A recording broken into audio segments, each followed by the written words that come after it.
오늘 우리에게 허락하신 하나님 말씀은 빌립보서 4장 4절에서 7절까지의 말씀입니다. 빌립보서 4장 4절에서 7절까지의 말씀입니다. 제가 가진 성경으로는 신약 322페이지가 됩니다.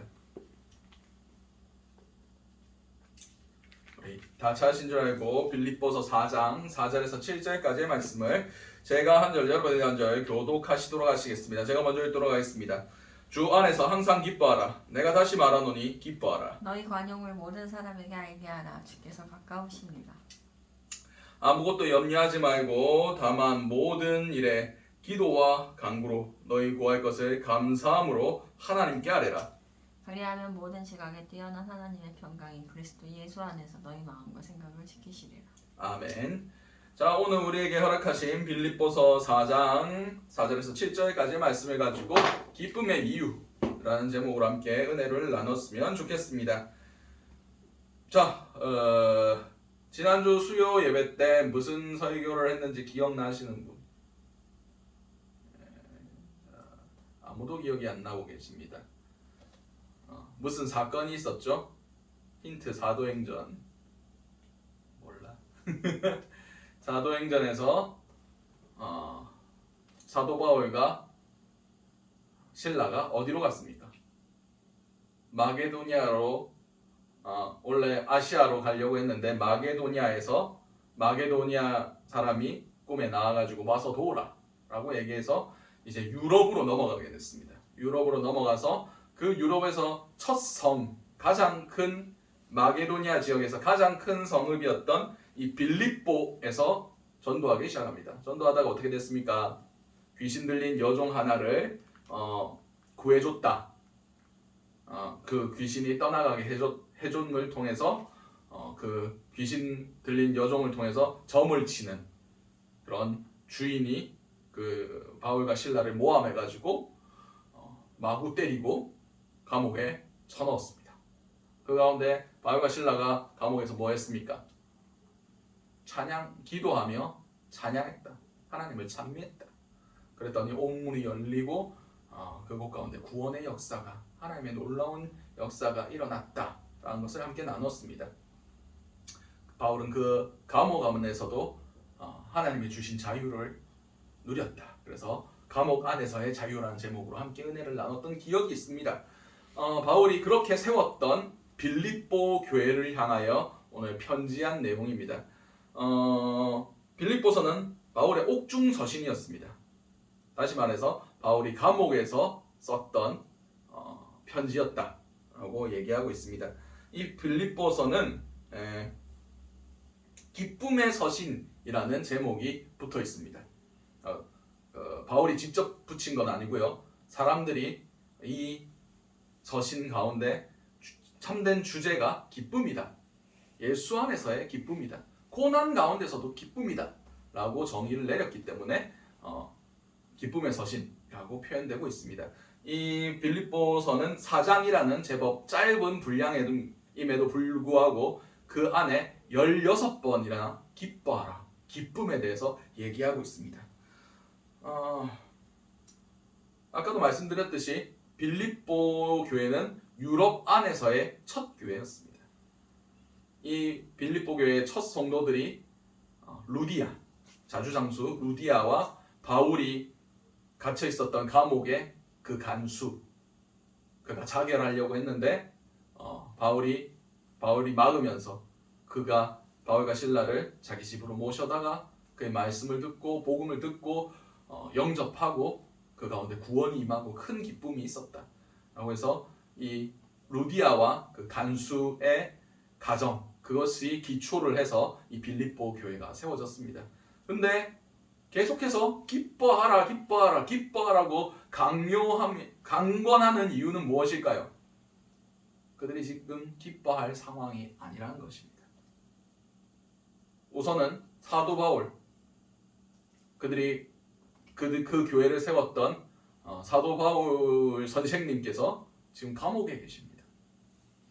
그리고 그들 가운데서도 분열의 조짐과 그리고 핍박들이 지금 계속해서 현실로 다가오고 있는 그런 가운데 있었습니다.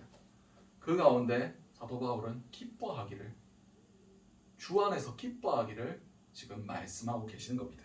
오늘 본문 보도록 하겠습니다. 4절 말씀에 주 안에서 항상 기뻐하라. 내가 다시 말하노니 기뻐하라. 아멘. 주님, 지금 사도 바울이 무엇을 요구하고 있습니까? 기뻐하기를 요구하고 있습니다. 그런데 여러분, 세상살이가 기쁘십니까? 별로 기쁘지 않습니다.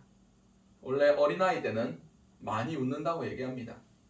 심심하면 시도 때도 없이 막 웃고 뭐가 좋은지 모르겠지만 야! 이상한 야! 소리 지르면서 막 좋아가지고 뛰어다니고 그러죠. 근데 어른 돼서 그런 사람 봤습니까? 점점 기쁨을 잃어가고 미소를 잃어가고 웃음을 잃어갑니다. 왜냐하면 세상에 찌들었으니까. 세상 가운데 정말 웃을 일 한 번 없이 하루를 보내는 날도 있는 것 같습니다. 곰곰이 생각해 보시죠. 내 삶 가운데 그런 일이 있진 않았는지. 세상을 바라볼 때는 솔직히 말해서 인상 쓰고 힘들어하고 괴로워하고 고민하고 근심하고 아파할 날들이 훨씬 많습니다. 그러나 사도 바울은 전제를 하나 달았어요. 주 안에서 기뻐하라. 주 안에서 기뻐하라. 주 안에서는 항상 기뻐할 수 있다 라고 말씀하고 계십니다. 그렇습니다. 우리는 주 안에서 기뻐해야 됩니다. 그냥 아무 생각 없이 바보는 항상 즐겁다고, 항상 기뻐하는 사람은 제정신이 아닌 사람입니다. 아니면 자기의 슬픔을 가리기 위해서 웃음으로 기쁨으로 포장하는 것일 뿐입니다. 그런데 우리는 주 안에서 기뻐할 수 있습니다. 왜냐하면 주님께서 주신 은혜가 이미 우리가 기뻐하기에 충분하기 때문입니다. 주님께서 베풀어 주신 놀라운 것들이, 그 구원의 역사가 이 세상의 모든 것들을 덮고도 남을 만한 그런 기쁨이 있기 때문입니다.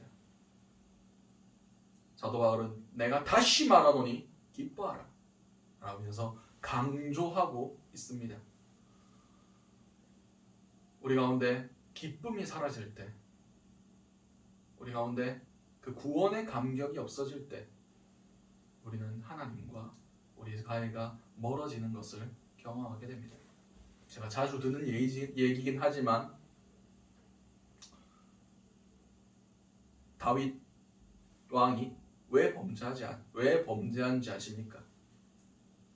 할 짓이 없어서 남들 다 싸우러 나갔을 때 혼자 한적하게 옥상을 거닐고 있다가 목욕하고 있는 여인을 발견해서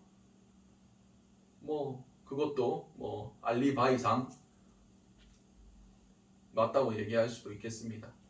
근데 더 중요한 것은 자신이 범죄했다는 것, 자신이 죄인이라는 것을 깨닫고 자신 가운데 발견한 것이 있었습니다.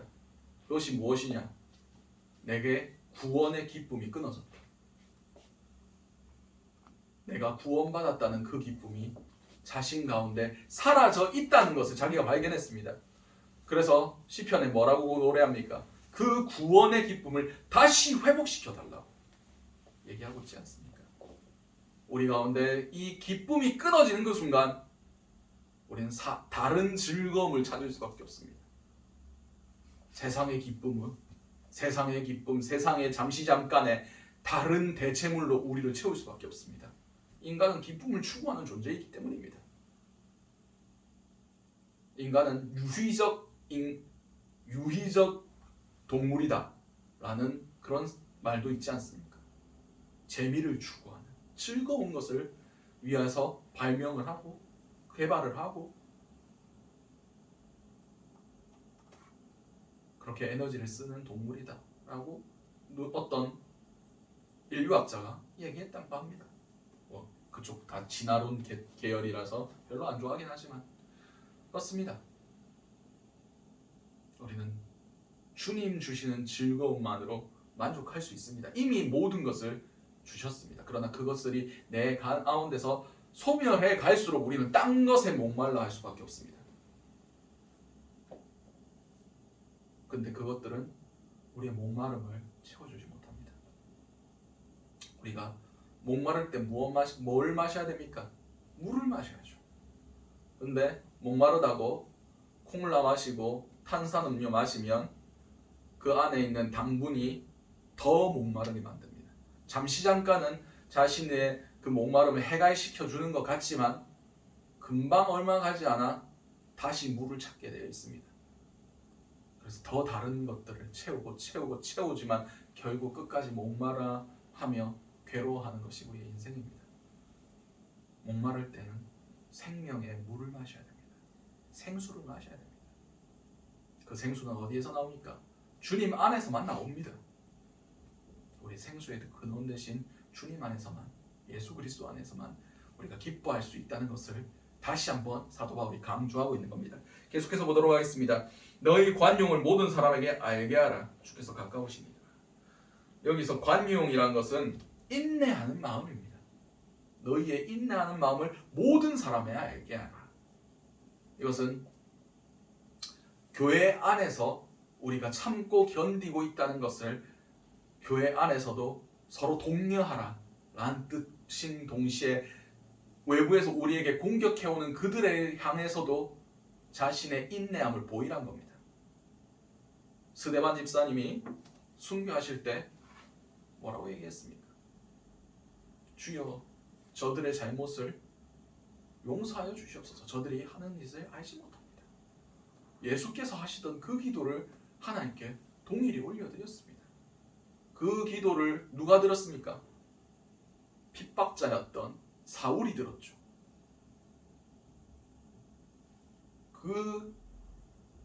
제 생각이지만 바울은 죽을 때까지 그 기도가 자기의 뇌리에, 자기의 귓가에 맴돌았을 겁니다. 그래서 나는 죄수 중에 괴수다. 나는 지극히 작은 사도들 중에 지극히 작은 자다. 만삭되지 못하여 난 자다. 라고 스스로를 낮추고 겸손하게 만들었습니다. 그렇습니다. 우리는 믿지 않는 자들에게도 우리의 인내함을 보여줘야 됩니다. 저들이 무엇을 믿기에 저렇게 참고 견딜 수 있는가?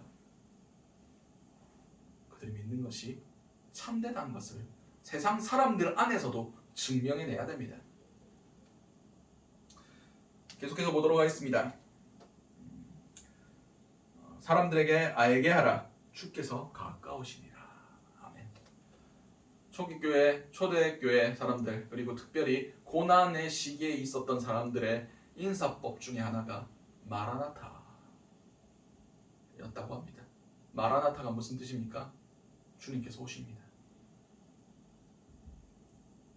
초대교회 사람들은 전부 다 거의 형제 자매요 한 가족처럼 지냈습니다. 그들의 상황과 그들의 형편 다 알고 있습니다. 그들이 고난받고 있다는 거 다 알고 있습니다. 그들에게 인사할 때 아이고 식사하셨습니까? 아이고 잘 지내십니까? 그런 거 얘기 안 했습니다. 주님께서 오십니다. 그 안에 무슨 내용들이 담겨 있습니까?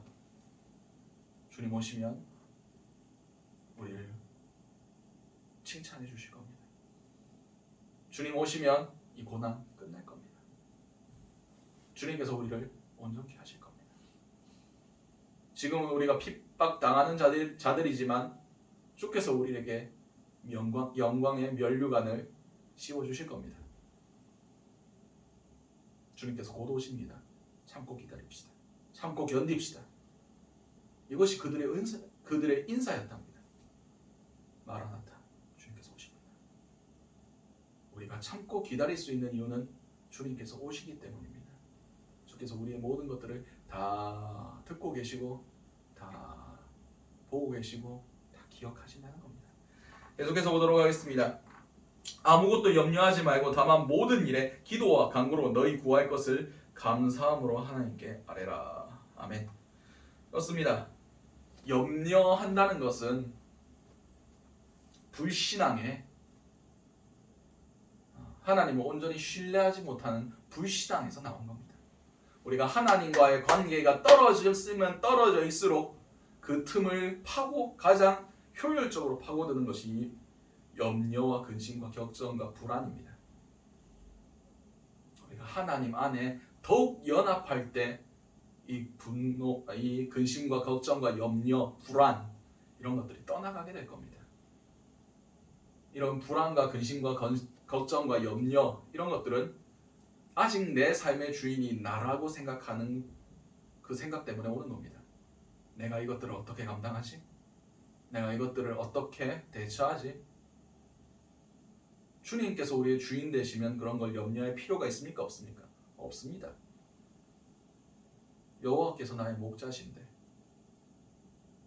나를 의의 길로 인도하실 건데 주께서 지팡이와 막대기로 사망의 음침한 골짜기로 다닐지라도 원수의 원수의 눈앞에서라도 나를 지켜주실 건데 근심과 걱정과 염려 그것은 내가 내 삶의 주관자고 내가 내 길을 걸어가는 주인이다 라고 생각할 때 그 근심과 걱정과 염려가 우리를 엄습해 옵니다. 이것은 내 주권이 아직 나에게 있다는 소리예요. 사도 바울은 아무것도 염려하지 마라. 염려는 네 것이 아니다. 우리에게 필요한 것은 순종입니다. 염려가 아니에요. 아무것도 염려하지 말라 하시면서 다만 모든 일에 기도와 간구로 기도는 하나님과의 대화입니다. 간구는 무엇입니까? 필요에 대한 확실한 응답을 요청하는 겁니다. 주여 내 기도 응답해 주시옵소서. 그리고 너희 구할 것을 감사함으로 하나님께 아뢰라 라고 말씀하십니다. 왜 감사해야 됩니까? 왜 감사해야 됩니까? 조선시대에 왕에게 일반 백성들이 자신의 의견을 피력할 수 있는 루트가 두 가지 있었습니다. 하나는 신문고를 때리는 거였고 하나는 왕이 행차하실 때 그 앞길을 막는 거였습니다. 그러면 왕이 말은 들어줘요. 근데 일단 어디 감히 왕이 가는 길을 막느냐 하면서 곤장부터 막고 시작했습니다. 그만큼 왕에게 자신의 말을 아뢰는 것은 그만큼 위험성이 따르고 감히 할 수 없는 일입니다.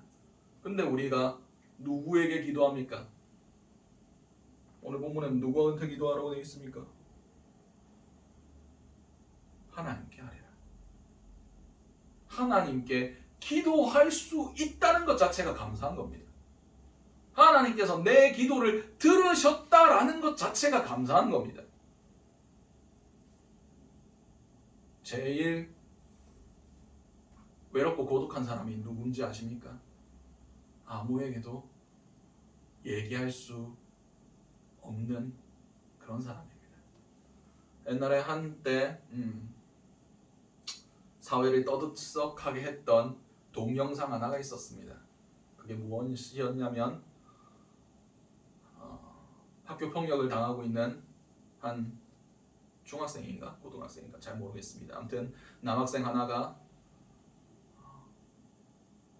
자신의 아파트 옥상으로 엘리베이터를 타고 올라가는 영상이었습니다. 자살을 하려고. 그 아이가 옥상 제일 끝층을 눌려놓고 아무도 없는 그 엘리베이터 구석에서 혼자 쭈그려 앉아서 울고 있었습니다. 그것을 본 사람들은 누군가 이렇게 얘기했습니다. 이 사람 주위에, 이 어린 학생 주위에 자기의 이야기를 들어줄 사람 딱 한 사람만 있었어도 죽지 않았을 거다. 이런 극단적인 선택을 하지 않았을 거다. 라고 얘기했습니다. 그렇습니다.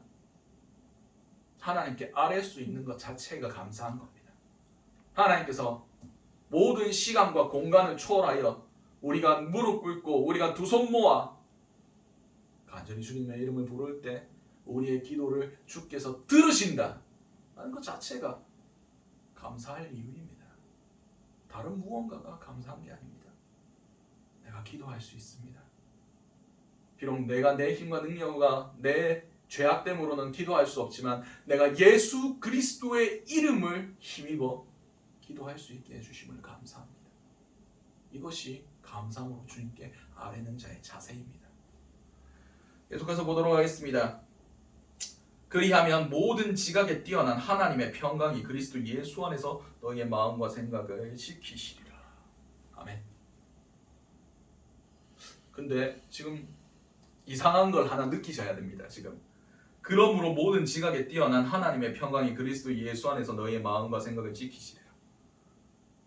기도를 들어주시겠다는 소리입니까? 안 들어주시겠다는 소리입니까? 니들이 원하는 거 내가 해줄게, 응답할게 라는 소리입니까? 안 해주겠다는 소리입니까? 되게 부드러운 표현으로 해서 돌려서 거절했다 라는 표현이 맞을 정도로 하나님께서 다 해결해 주실 거야 라는 말 절대 한 적이 없습니다. 너의 마음과 생각을 지키실 거야. 그들이 무엇을 구했겠습니까? 이 고난이 지나가게 해주십시오. 이 고난이 끝나게 해주십시오. 이 고통을 멈춰 주십시오 라고 기도했을 겁니다. 근데 그 기도가 하나님의 원하시는 바에 합했을까요? 아니죠. 성경에는 끊임없이 고난을 받으라, 고난 가운데 즐거워해라, 고난을 영적 무장을 통해서 돌파해라 라고 얘기하고 있습니다. 그리하면 모든 지각에 뛰어난 하나님의 평강이라고 말씀하고 계십니다. 여기서 지각에 뛰어나다라는 것은 모든 이해력을 뛰어넘는 하나님의 평강이라는 겁니다. 모든 이해력을 뛰어넘는 하나님의 평강. 다시 말해서 야 제가 왜 웃지? 웃을 상황이 아닌데? 제가 왜 평안하지? 평안할 상황이 아닌데? 이해가 안 되는 겁니다. 예수님께서 부활하시고 나서 제자들에게 어떻게 나타나셨습니까? 제자들끼리 모여가지고 문 다 닫고 창문 다 닫고 부들부들 떨면서 바리새인들이 우리 안 잡으러 오나, 로마 군인들이 우리 안 잡아오나 이러고 있을 때 예수님께서 문도 안 열고 벽을 슥 통과하셔가지고 제자들에게 뭐라 하십니까? 평안할지어다. 너희에게 평강이 있을지어다. 그 상황이 맞습니까? 지금 자기들은 아무것도 안 했는데 제자들이 그 로마 병정들 잠들어 있을 때 도굴에서 예수님 시체 뚱쳐갔다 이런 소문이 나돌고 있는데 근데 우리도 안 했는데 잡혀가겠네 이 생각하고 있는데 예수님 쓱 들어오더만 평안할지어다. 상황에 맞지 않는 말입니다. 우리의 이해력으로는 이해할 수 없는 상황입니다. 주님께서는 상황을 뛰어넘기를 원하십니다. 모든 이해할 수 없는 그분의 평강, 그 하나님의 평강이 예수 안에서 우리의 마음과 생각을 지킨다고. 우리의 마음과 생각이 예수를 버리고 세상 가운데 타협하려고 하는 그것 가운데 우리의 영원한 것을 더 보게 한다고 말씀하고 계십니다. 제 요즘에 취미 중에 하나가 유튜브에서 지식 채널들 하는 데는 별 영향가는 없긴 하는데 그래도 몰라도 상관없는 그런 쓸데없는 잡지식들 그런 거 찾아보는 걸 좀 좋아합니다. 얼마 전에 멀미에 대한 영상을 하나 봤습니다. 여러분 멀미가 왜 일어나는 줄 아십니까? 사람의 신경 가운데 우리가 어디로 움직이고 있다라는 것을 느끼는 기관이 두 가지가 있답니다. 하나는 눈이고 하나는 귀에 있는 그 반고리관. 그게 눈으로 그리고 귀로 우리가 움직이고 있다는 것을 판별합니다. 근데 차에 있다 보면 좋은 차들은 가고 있는지도 모르죠.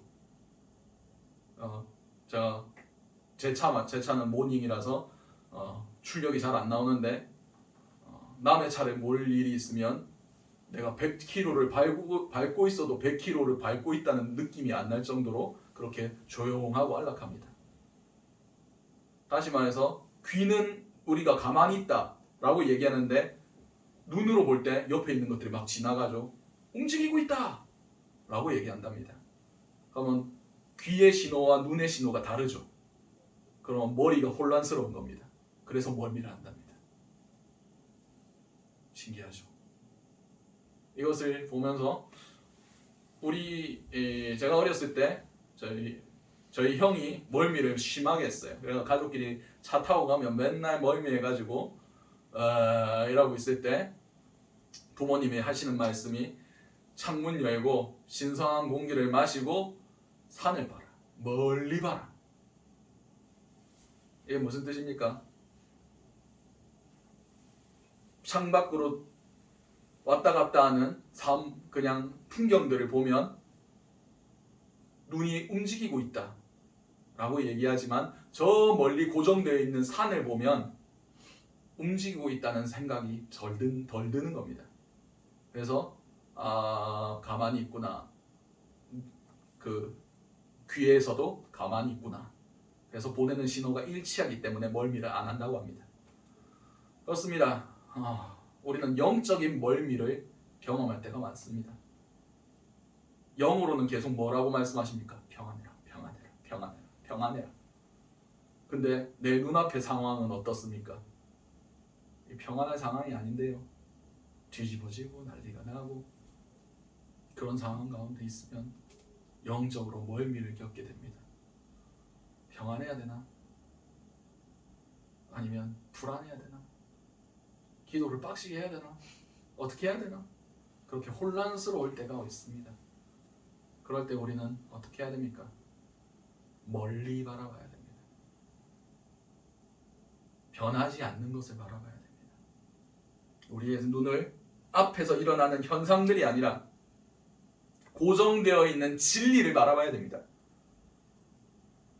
고정되어 있는 진리가 무엇입니까?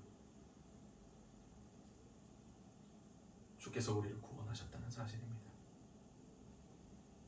하나님이 우리의 아버지라는 사실입니다.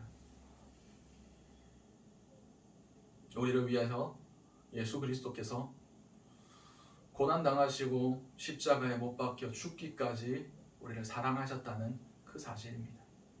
이것은 변하지 않습니다. 이건 흔들리는 사실이 아닙니다. 우리의 눈을 들어 주님을 바라볼 때 우리는 멀미하지 않을 수 있습니다. 혼란스럽지 않을 수 있습니다. 괴로워하지 않을 수 있습니다. 우리의 이해를 뛰어넘는 하나님의 평강이 그때 우리의 모든 것들을 덮으며 우리를 엄습해오는 그 모든 불안과 공포와 그런 근심과의 걱정들, 염려들을 몰아내어 주실 겁니다. 그때 예수 안에서 그 예수 그리스도의 십자가 안에서 예수 그리스도께서 베풀어 주신 그 구원 안에서 우리의 마음과 생각을 지켜주실 겁니다. 우리가 흔들리는 풍랑에 우리의 마음을 빼앗기지 않게 해주실 겁니다. 우리의 마음을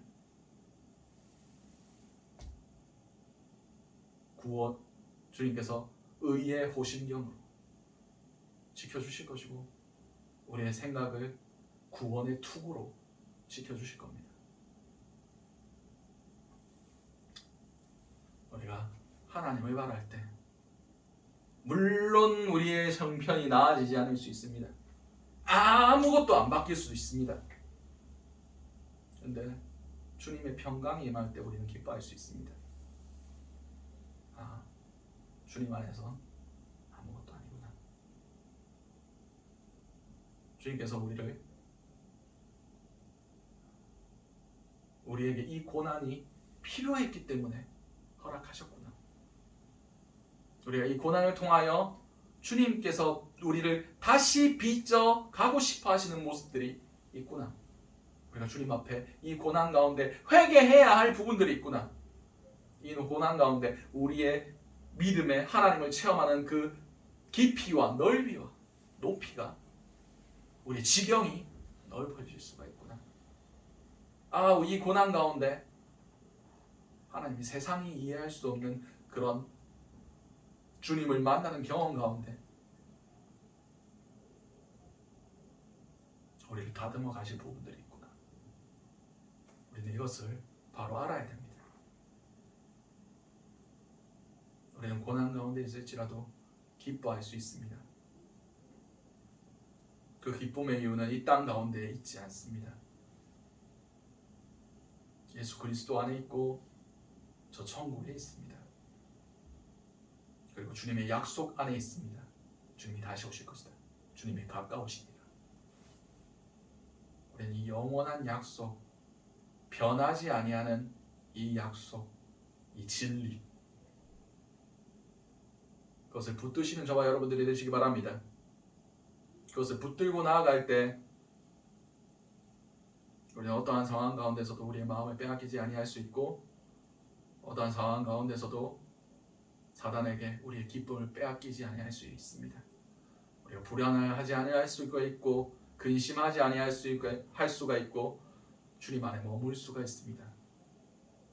주님 안에 머무는 자에게 주께서 그 안에 거하시고, 주님 안에 머무는 자들에게, 주 안에 거하는 자들에게 풍성한 열매로 갚아주신다고 분명히 말씀하셨습니다. 우리는 주님을 떠나서는 아무것도 할 수가 없습니다.